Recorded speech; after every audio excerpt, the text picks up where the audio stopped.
What's up, guys? Welcome back to my channel, Ties Nuggets. I hope you guys had an awesome week. Things have went well for you and you've been shown favor upon your life. So today I'm back with another video and I'm going to title this Workplace Booze. That's what I call them. So dating in the workplace. I have had a couple experiences with dating in the workplace and I must say they don't end horribly, but I just don't really like it. Like at first I was like, oh yeah, because I work out of time. That's like the ideal place to meet somebody. And now I'm just like, oh no, that's not the place to meet somebody. So I'm gonna give my little experience with workplace booze and my feedback on that. So I believe the first time I seriously talked with someone in the workplace was a few years ago. I spoke about this situation in my previous videos. So I worked at a place, let's just say a retail place. And I worked there while I was in college, but it was where I was from. And then I went off to college. So when I was on break, I would go back there to work. So I started working there and I was interested in this guy and he was kind of playing a little bit. He wasn't really serious. And I was like, oh, okay, cool. So it was time for me to go back to school and I went. I do remember at one point he texted me, but it was about something like he was doing for school, and it was like a survey or something, and he was asking me questions about like something that doesn't pertain to relationships or anything like that. I answered them. We were done. I got back to work after school ended and boom, I've always been feeling myself, but I was really feeling myself this time because I had lost a bunch of weight. Like I was just on the high. I had just graduated. Life is good. So I went back to work for the quote unquote summer. So I thought I was going to work there for the summer.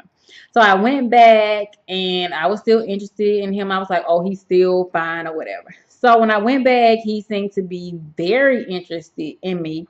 And so we would just talk here and there. I would see him, he would see me, we would talk. So one particular day we like talked. It was a Sunday and it was kind of slow. So we like talked the whole Sunday. And he was like, oh, hey, you want to go out? I'll take you out, on a date. I was like, oh, okay, cool.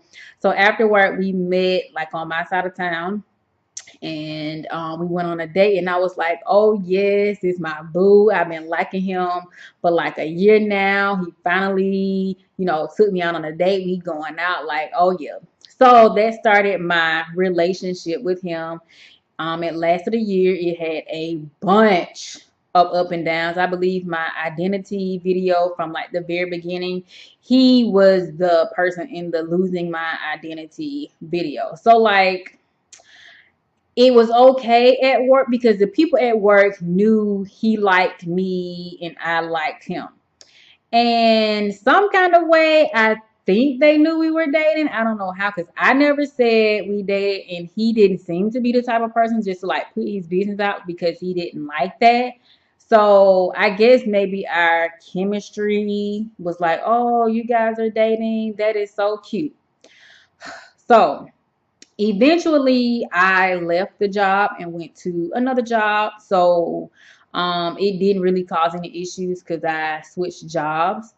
But I don't know, working with him in that place, it wasn't bad because he made sure like he kept it professional. Like I made sure I didn't go over there and talk to him too much. We weren't too lovey-dovey, even though sometimes I would leave and go to lunch and then he would leave a little later and go to lunch and we would meet up and go to lunch together, that kind of thing.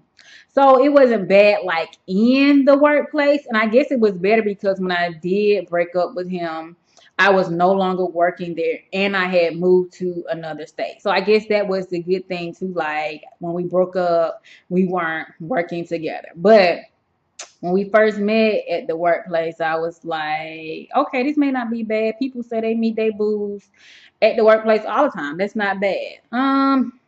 That particular one again wasn't so bad. It wasn't like the worst workplace boo experience ever.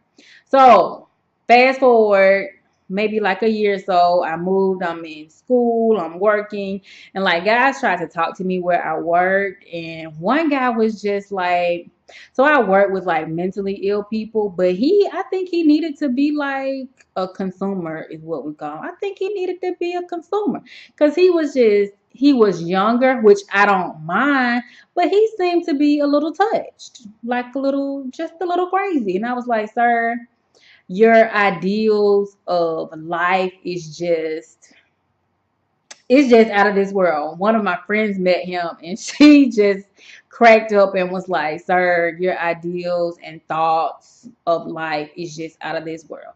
So that let me know, like, hey, he definitely wasn't the one. We just gonna keep it at the workplace. Boom. So fast forward maybe a year or two later at a job I was working. It was two guys. I talked about this before in my previous video, dating multiple guys at the same time. Well, the two guys were at the workplace. One was older, one was younger. Okay, so I knew the older one liked me for like months, but he never like kind of pursued me. He just kind of flirted, and I was like, all right, I'm not gonna run after you. If you gonna, do something, and do it.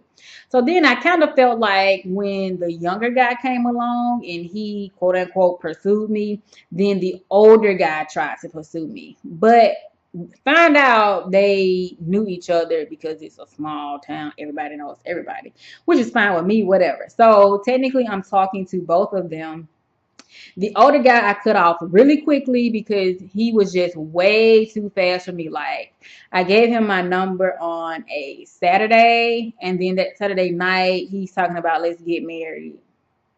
Number one, sir, you don't even know my real name. You just know my nickname because my name is kind of hard to pronounce. I'm like, sir, you just know my nickname. You don't even know my real name, and you talking about marriage. I don't know anything about you. You don't know anything about me. Again, I don't think it should take that long to marry someone, but at least know their government name before you talking about marriage. And then I ask you, well, what is it about me that makes you want to marry me? Oh, the same old, same old. You're a great woman. You got a good head on your shoulders. You're in school. You're working. And I don't want to wait that long to have sex. Sir, good day. Bye, I'm good. So he was a little bit too strong for me, so I cut him off. Thank God for blocks on the iPhone. I cut him off. So the younger guy, we talked consistently for maybe 9 months to a year, but we never officially was like we're together, we're a couple. But I guess you could call it a situationship. He was younger again. So I was like, okay, he's younger, that's not too bad. But the flags were there when I first like met him at work. They were there. Like, oh, it was bad. And I was like, oh, this can't be bad. I could work with him. You know, the usual. I can work with that. No, he was bad. And so it was on and off, on and off, on and off. And then when I finally like was like, I'm done, I still have to work with him because he still worked at the place. And it's interesting because some days I would come to work and he would be like friendly, hey, how you doing? Everything good? And then other days he would be like real nasty. Like he would have an attitude when I walk by. Like it's a mental health. So like you gotta work with the other workers to treat the clients, consumers, patients, whichever words you want to use. Like you gotta work with the other people. But he would be nasty sometimes. And I asked him, I was like, why do you have an attitude sometimes and then you're okay sometimes? I like that's what females do. You're acting like a female. And like if you had have done what you were supposed to do, maybe we wouldn't be in this predicament. But you didn't do well and it wasn't good. So it's like, sir, you have to go. Fast forward to like 3 years, and I'm like, all right, here we go again. I knew that a guy liked me, but I was like, okay, that's cute. I'm not feeling it. My friend was like, oh no, you never know, could be the one. It's not it. And I'm like, now I got to work with you. And let me be clear, nobody comes in between my coins whatsoever. So I'm gonna go and work with whomever. And he's not like mean or nasty or anything. He like, speaks or whatever. But it's just like these workplace boos are just no good at all. And he was my age, so like not older or younger. So I was like, okay, he's my age. I got one like around me. Maybe he's mature. Not saying he's immature, but like, oh, issues upon issues. And I'm a therapist. I don't mind, if my boo got issues, we sit down and talk. But if you got issues every day, you need a therapist, and it's not me. So now, after this, I'm officially done with workplace boos. Like, I'm just not going to do it anymore. I don't think they're worth it. Unless somebody magical comes in and swoops me off my feet. Yeah, definitely. And it has to be like something big. Other than that, the workplace boos are just not for me. I guess I got to really stop just going to work and to church and Walmart. My boo gonna be at Walmart. But like getting out and going places and doing things, because the workplace boos just not for me. So, what is your experience with workplace boos? Would you date in the workplace? Have you dated in the workplace? Was it a good or bad thing? Comment below and tell me what you guys think. I would love to have a discussion with you. And don't forget to like and subscribe to my channel, share my channel with everyone you know, and don't forget not to be dysfunctional. And if you are, pick yourself up and keep going, because there's a lot of life to live. And I'll be back with another video. See you guys later. Bye.